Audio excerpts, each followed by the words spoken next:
Order. Arms. Post.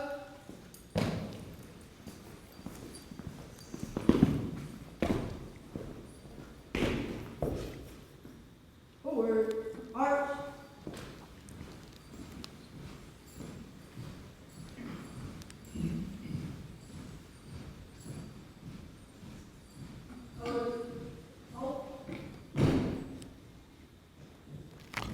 Ladies and gentlemen, thank you for joining us for our Patriot Day Ceremony. Please remain standing for the Pledge of Allegiance and our national anthem. I pledge allegiance to the flag of the United States of America and to the republic for which it stands, one nation, under God, indivisible, with liberty and justice for all.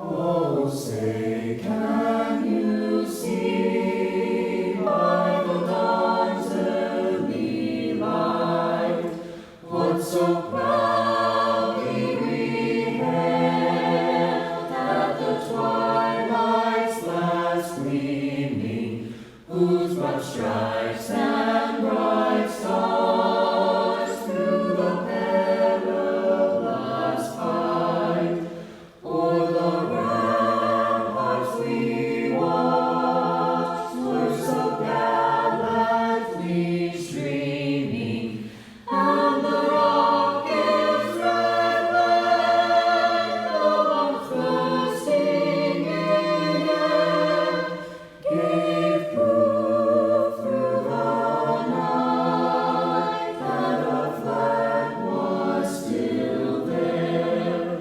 Oh, say does that star-spangled banner yet wave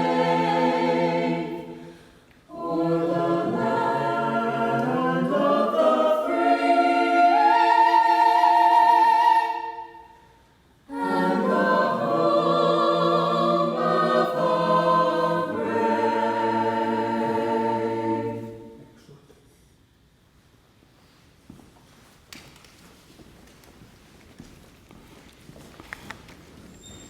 Thank you and well done. Ladies and gentlemen, please be seated. I'd like to introduce the president of Concord University, Dr. Kendra Bogus.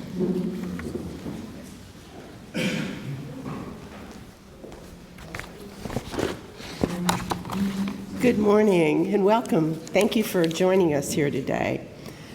For each one of us sitting here today, September 11th means something different. Some of us remember exactly where we were when this happened, and some of you were too young to remember to have that memory. But 18 years ago, it doesn't seem possible to me that it was 18 years ago. I was actually downstairs in my husband's office and watching television, and Katie Couric was on NBC talking about, oh my gosh, a plane hit the first tower. And all of us, were kind of course, horrified. And then when the second tower was hit, it became obvious this was more than an accident. It was kind of a horrifying day, and we were all counting our friends and our family members and wondering where people were. I had a niece who was at the Pentagon that day. She worked there.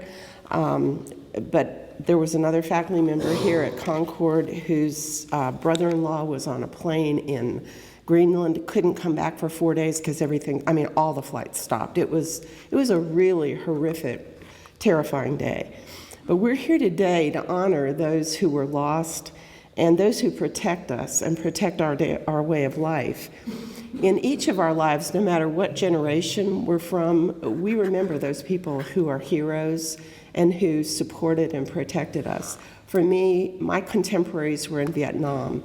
My husband's contemporaries were in Korea.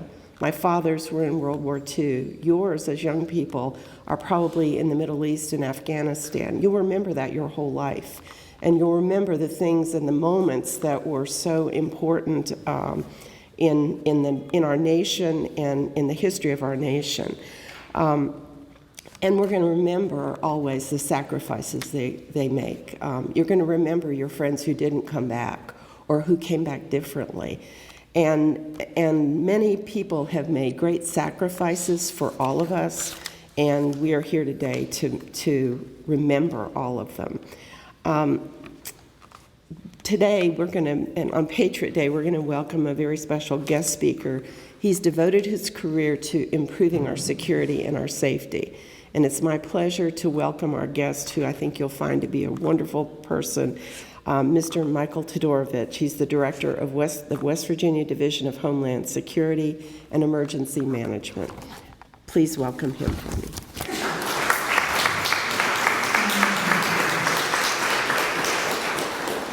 Nobody's ever called me a wonderful person before. I won't know how to act.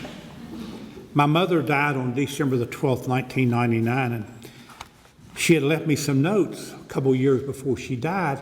It was her burial arrangements, and I hadn't opened them.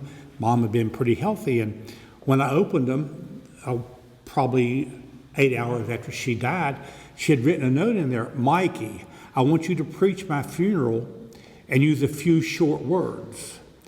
Get that few short words, no, but don't talk too long. My wife told me last night she was going to try to come, that she expected me to say a few short words to you today and not wear you out. So I want you to know I've got my marching orders. Doctor, and thank y'all so much for allowing me to be here. I started writing out a script, I tore it up and chose to speak from the heart. I do have notes which outline it, but I want to share with you why West Virginia, why America, why you are so important to me. And I'll spend a minute there, and it's not so much about me, but I need to set that stage. I've got 9 grandchildren. I worry about what the world will be like in the future for my grandchildren. The youngest one is 8 years old. Hopefully he's got a long life, and I wonder what America will be like for him. And I want it to be great, and I want it to be grand as it was for me when I grew up. My grandparents came here from Yugoslavia shortly after World War I to work in the coal mines at a place called Page, West Virginia. I'm sure all of you have been to Page. None of you have been to Page? Down in Fayette County, and I'd remind you, Fayette is one syllable, not two. Fayette County, not Fayette. Fayette County. Some people just don't get that, you know. I like to smile, I guess you can tell that. And they worked there, and he came here and worked for about $5 a day. And a day wasn't 8 hours, and you didn't get lunch breaks, you didn't get the other breaks. It was daylight till dark. And back then they had the company stores, and everything he made was in script, and they spent that at the company store. I grew up poor. I was talking to somebody yesterday who had an issue at DEP, and they thought they had a chemical spill in the Coal River, and was working on that and all. And I was reminded about oil and talking about oil. And the roads that we had were dirt roads. Actually, they were red dog roads. People don't know what red dog is, but coal's been burnt, and it's waste after coal. We used to take the use motor oil, and put on the roads to keep the dust down on the roads. Not allowed to do those kind of things now because we've gotten smarter. We understand about health. So why is that important? My dad was poor. Why is that important? Only in America could I have had the chances and the opportunities that I have today. This is a grand nation, grand people, and we need to consider ourselves especially blessed that we live in this great country. I'm trying not to have a tear. A little old snot-nosed, am I allowed to say that up here?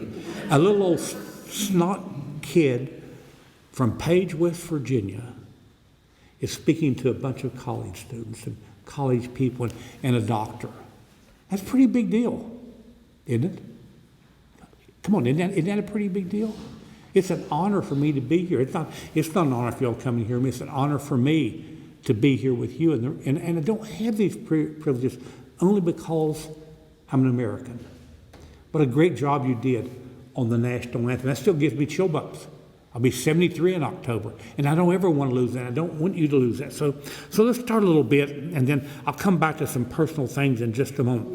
The 9/11, Doctor and I were talking, 18 years ago. A lot of the people I work with are less than 28 years old, and they're not even going to remember what 9/11 means to you and me. How many of you were born 18 years ago? Anybody less than 18? Okay, how many less than 28 years ago? Are you listening? Yeah, y'all probably don't even remember that event, do you? Yeah, so it's great that we take time to remember. It was the largest attack that the United States had ever experienced. I was wearing a uniform. I was either a major or a lieutenant colonel at the time. And when they come and told me, I went to a TV monitor and I saw those planes hitting the World Trade Center. And I couldn't believe it. Somebody's actually attacking America. That's unheard of. It's unheard of. We were safe and we were free, and we understand nearly 3,000 people were killed and more than 6,000 injured. That's a big deal. The damage caused totaled $10 billion United States dollars. Terrorist groups called it. I hadn't even really heard of a terrorist group at that time, as far as we know terrorists today. I fresh from hearing about and reading about Vietnam and where they began to have guerrilla tactics in the face of war. It changed a whole lot with Vietnam and what was going on in Vietnam. But now the war had come to America's soil. A lot of people don't like to use the word war.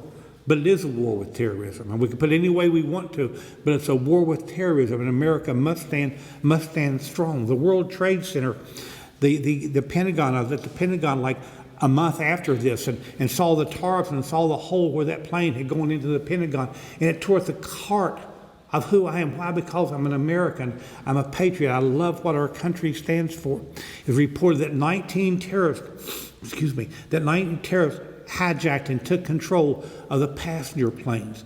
We didn't have such safety on airplanes we have now. And I don't know how much you've traveled, but I hate it and they got some kind of new thing and I registered for it. And with my passes, I don't have near the problem. But I hate to get on an airplane. You got to take off your shoes. You got to take off your coat. You got to take your computer out of your carry bag and everything. Why do we have to do that? It's so that we can be safe. And there's a gap. What do we trade off to be free?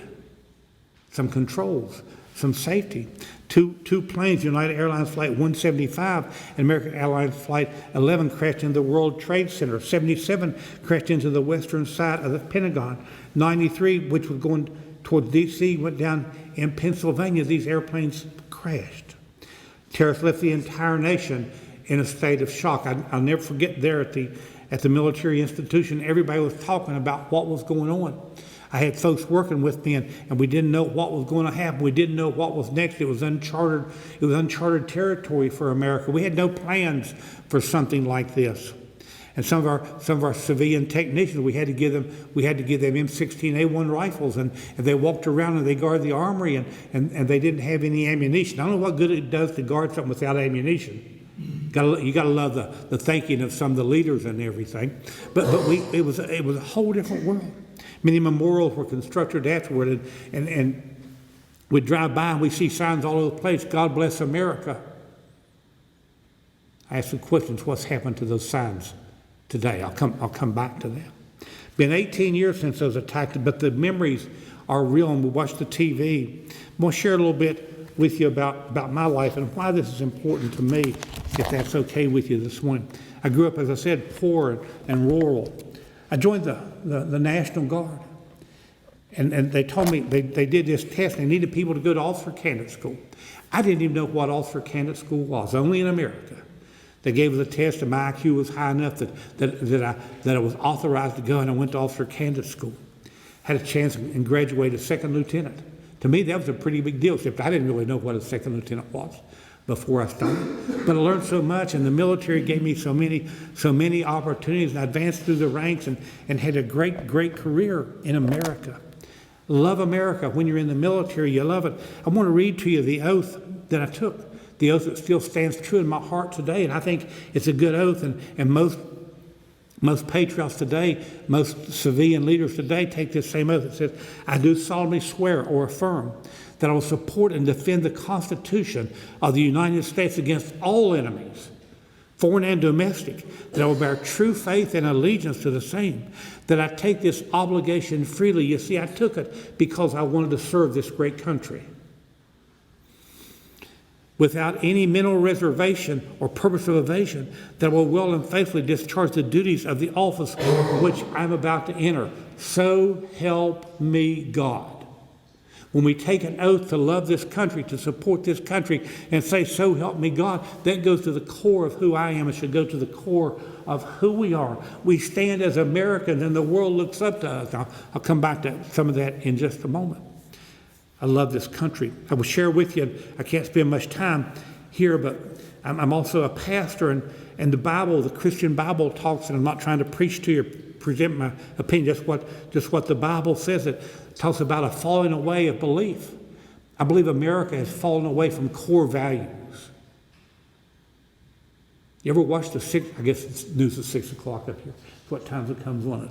I watch the news almost every evening when I'm not doing something strange for my job. And you ever seen the things of what all's going on? How many people are being murdered? How many kids are being molested? Have you ever seen anything like that? It's absolutely horrible. People lie to each other just because they can. There's a big falling away from being in America. Our country was founded on what I like to call real values. At church tonight, when I preach, I can't say to you, I'll talk about values based on faith. I can't tell you all that. Did you catch that little pun there, how I rolled that right around there? Okay. Handshake used to mean something. If I go back to you, and if I shake your hand, I shake your hand. And when you shook your hand with somebody, it meant something. Anymore, it doesn't mean anything at all today to so many people. Isn't it sad? Isn't it sad that a handshake doesn't mean anything anymore? Isn't it sad that every time somebody says something, you wonder if they're telling you the truth? And this is the core, the real values of America. And we don't ever want to lose those values, and we've lost some of them already. Your word was important, and even before me, but people used to do a contract just on a handshake. You borrow money just on a handshake. We built a new house, and we had a stack of papers that thick, without exaggeration. And because everybody's suing everybody for everything that goes on, people didn't steal so much. They didn't lie. They didn't cheat so much. People were patriotic. America has been on attack in recent years. We know about, and I'll not get them all, the Civil War, the Spanish-American War, World War I, World War II. My father and his brothers all served in World War II, Korea, Vietnam, Grenada, the Middle East. Men and women gave their lives. Even as we're here today, and I mentioned it to the doctor, to the president just a few minutes ago, there's about 500 people from this area that are in the 150th. We call it the Armored Squadron. It went to battalion. I don't know what they call them today. That's in the process of going to the Middle East. And why are they going? For mine and your freedom. We need to remember these patriots, and not just the military folks, but the first responders, because on a daily basis, they're fighting for mine and your freedom. And that's important. That's important. Men and women have given their lives. I got a call one night, and our chaplain was out of town, and the general said, Mike said, I need you to go, and I need you to tell this lady that her husband had been killed in Afghanistan. The Army rules, and I guess the military rules are funny. You can't notify somebody after 9 o'clock at night and maybe before 7 o'clock in the morning. Those times might be a little bit wrong. Forgive me for that. But I had the honor, but it also broke my heart to go tell this lady and her little son, which was maybe 5 years old at the time, that DeForest Talbot had been killed in the war. And that stuck to me because he was there fighting for my freedom and for your freedom. That's why it's important that we remember. I mentioned how many people were killed in this recovery from these airplane attacks and everything. These first responders, and there's still lawsuits and all, and some of them are still sick and having major problems from that. Why do people do it? Why do they go, and why do they try to get the people out? Because they love America. Greatest country on the face of the earth. I love America, don't you? I love America. I love what our country stands for today. We're free. There are threats today. Threats of terrorism, internal and external. These school shootings terrify me. I kind of I won't go there right now, come back to that. There's an internal threat to America that has been caused by the external threat. And when I say the external threat, it's Al-Qaeda and those folks. And the news, the national news talked about this one guy was in the Taliban's stronghold just the other day. But they came and they did this initial attack. But within the courts of America, there are groups, there are cells of people that are there every day trying to figure out ways that they can attack us and attack America. And one of the ways they're doing that, I believe, is they're attacking the core value of who we are. The more we tear down the core value, the more that people think that lying, stealing, cheating, killing is okay, the more it tears down the core values of America, and the less we can band together as a great nation. United we stand. What's the risk of it? Divided we fall. How do we stand? United. That's how we become and stay great in everything. We need to return to our core values. I believe America is the most blessed nation. I believe the youth of America are special. I'm going to use the word kids because I'm 73, and anybody under 50 is a kid to me. Is that okay? Anybody going to get mad at me? We got such a great bunch of young people coming up, and we old people look at some of the things you do, some of the music you listen to, say, well, I don't like that. It's time that we understand that people are different. Come on. United we stand. We accept the differences. We accept the opinions. We've got to return to the core values.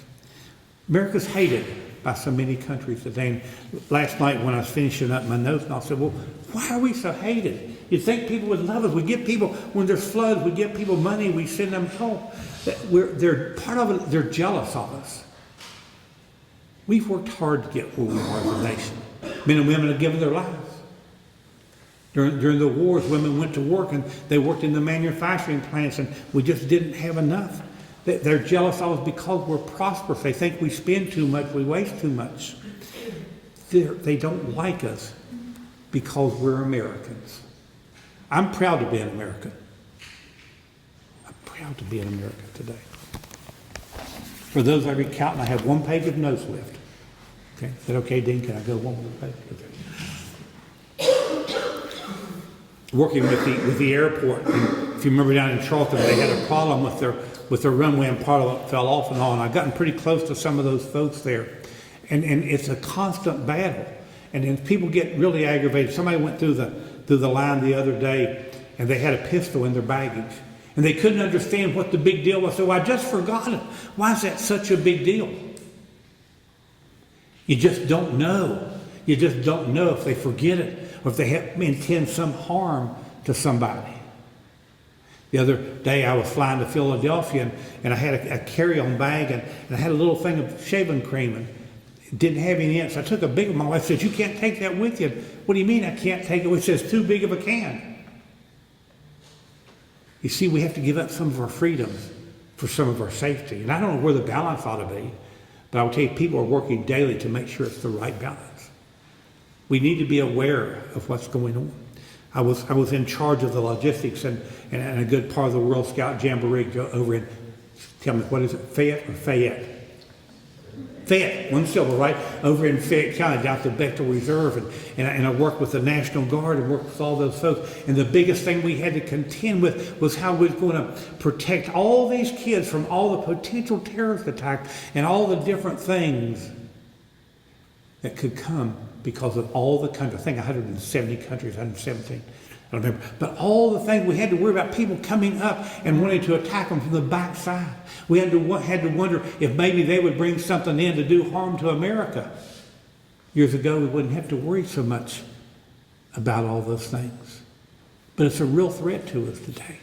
We kind of get lured. Concord, West Virginia, Athens. Concord, where did that come from? Don't tell my wife I said. Athens, West Virginia, rural community. Nothing's going to happen here.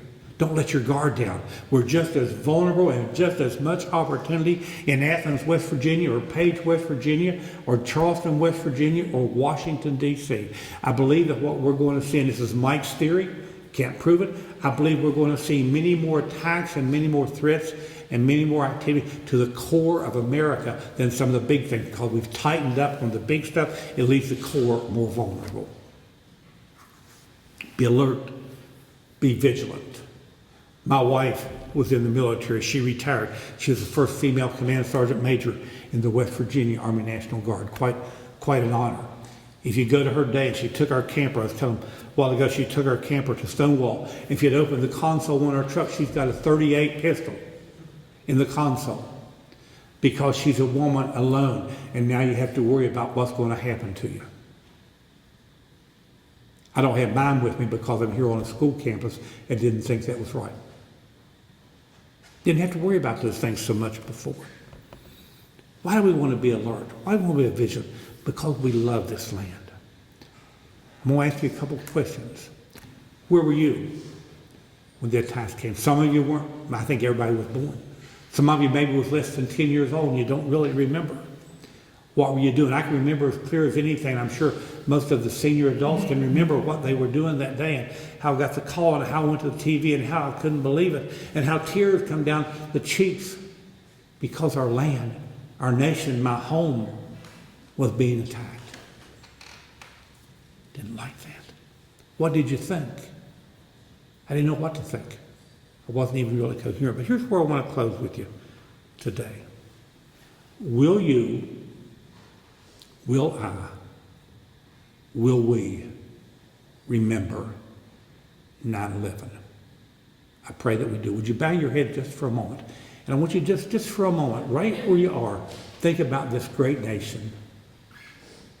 Think about the men and women that have served the military, the first responders. And ask yourself this question: what can I do to make America free?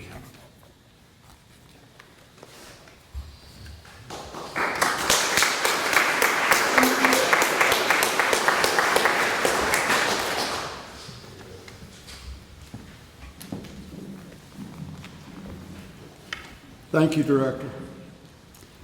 I have you know, I believe he spoke the truth. I believe he spoke the truth about we're the greatest nation in the world. We'll maintain that position. That day in 2001, was a dark day in American history. But I have to tell you, we're a resilient people. You look out here and the sun is still shining, and the sun still shines on America. It still shines on West Virginia. Patriots Day is to remember, not only those who lost their lives on that fateful day in history, but it's also to remember those who have since lost their lives. We lost nearly 3,000 souls on that day. And since that time, nearly 3,000 others who served and attempted to rescue people have passed on. We don't often think about that, but those first responders, we lost firemen and rescue squad personnel, we lost police officers, we lost individual citizens just like us who turned their thoughts to serving others and have since given their lives. Many gave their lives that day, but many others have since given their lives. And we're here in part to remember those folks and to remember those people who today are our first responders, those folks who are first on the scene, who put others before themselves. Many of you young people here today are or will be first responders in your future. You may be serving in the military in the future. We need you. We older folks, we need you, and we want to stand with you. Would you please stand with me now? And I'm going to pray. And I'm going to pray for those who lost their lives, who are continuing to lose their lives in this cause. I'm also going to pray for all of the first responders who have committed to serving us, the people of America, during these challenging times. Please bow with me if you would. I pray, O most heavenly Father, God, that you'll just continue to smile down on America. Lord, I believe that you have given us and placed in our trust this great land. And I pray, oh God, that you'll continue to comfort the families, Lord, that lost loved ones on that fateful day, and for those who continue to suffer loss and illness. And we pray, Lord, that you'll just bring comfort to the families and that you'll heal those bodies of those who are afflicted. We ask, Lord, that you be with our first responders, be with our military as we lift them up this day. Lord, they play such an important role in the life of this place we call home, this place we call America. And we ask, oh God, that you just continue to look down on us and shine down on us just as the sun shines today. And God, we just ask these favors, knowing, Lord, that you are able and believing that you will. And I pray in the holy name of your Son and for his sake, and amen.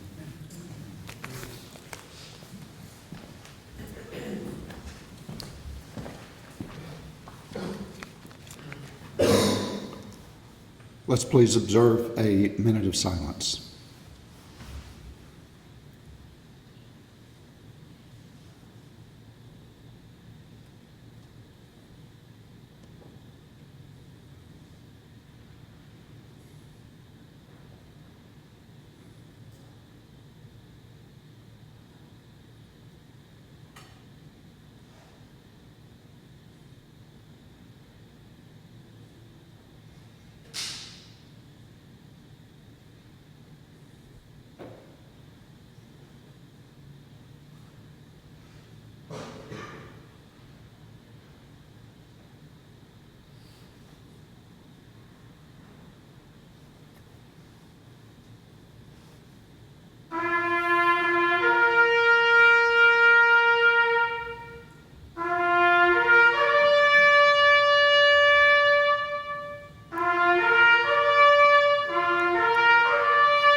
Thank you for coming, everyone. That concludes our Patriot Day ceremony.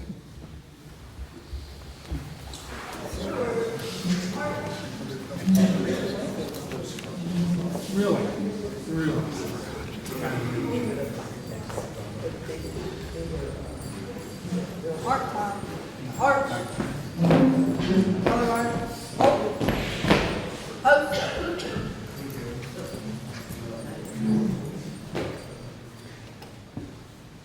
Ready. Move. Post.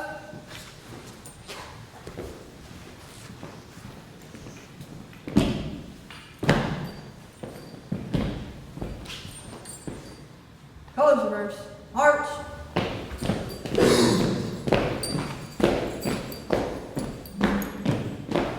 Forward.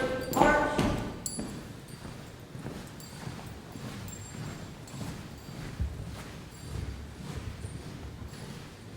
March. March.